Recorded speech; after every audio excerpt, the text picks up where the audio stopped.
Good morning and welcome to our morning devotion. This week we're going to be continuing through looking at this series of the stories, particularly the stories of Jesus that he delivers in the scriptures and what they tell about us and what they tell about God and his plan for us.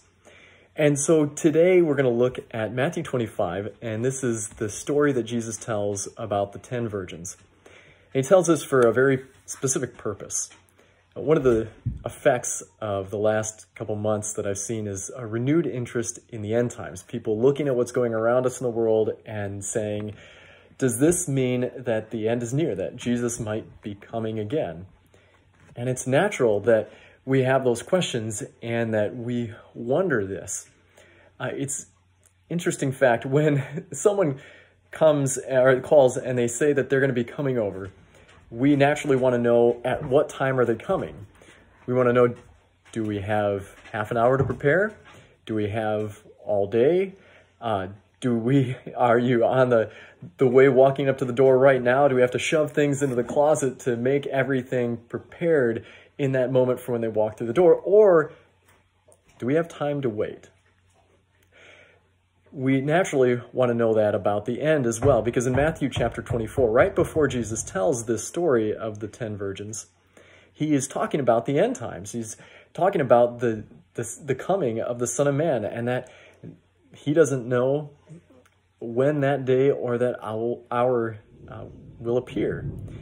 He tells us to the effect that we ought to always be prepared, be ready for that coming. And so to get that point across in another way, he tells the story of the 10 virgins who are waiting in anticipation for the bridegroom to make his arrival. And so as these virgins wait, 5 of them are wise and 5 of them are foolish.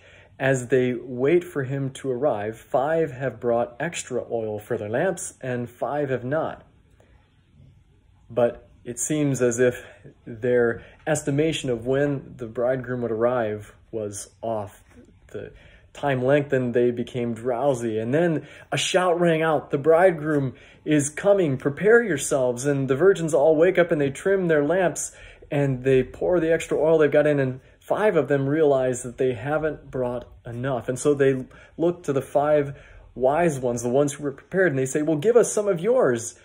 But the wise say, no, if we give you ours, we might not have enough to wait for ourselves.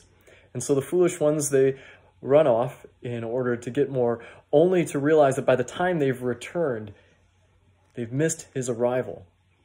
Jesus ends this story with these words after they're banging on the door saying, Lord, Lord, open to us. But he answered, truly, I say to you, I do not know you. And then Jesus says his final commentary in verse 13, watch therefore, for you know neither the day nor the hour.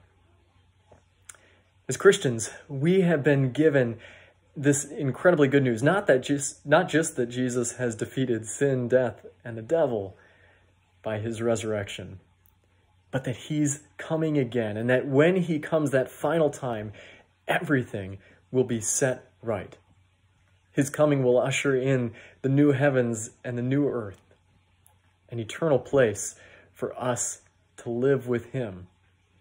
That is incredibly good news, and Jesus commands us to wait, but to be prepared.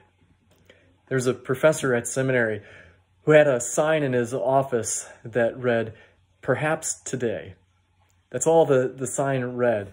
And by commentary, when he was asked about it, he would explain to people that Jesus was very explicit that his coming could be at any moment, and so we were always to be prepared. And so that sign was a reminder for him every day he sat down at his desk that perhaps today would be the day that Christ comes again. So that's a reminder for you today as well. Remember, every day you wake up, if you can, think of those 2 words, perhaps today. Perhaps today will be the day Jesus returns. And if you're interested in the end times and what Jesus has to say about his final coming and what that will look like and when that will be and all the rest, then I encourage you to come and join us for Bible study this week on Tuesdays and Thursdays at 11 with Pastor Mark and Vicar Mason as they explore more of what God, through the pages of the Scriptures, has to say about this. Have a great day, everyone.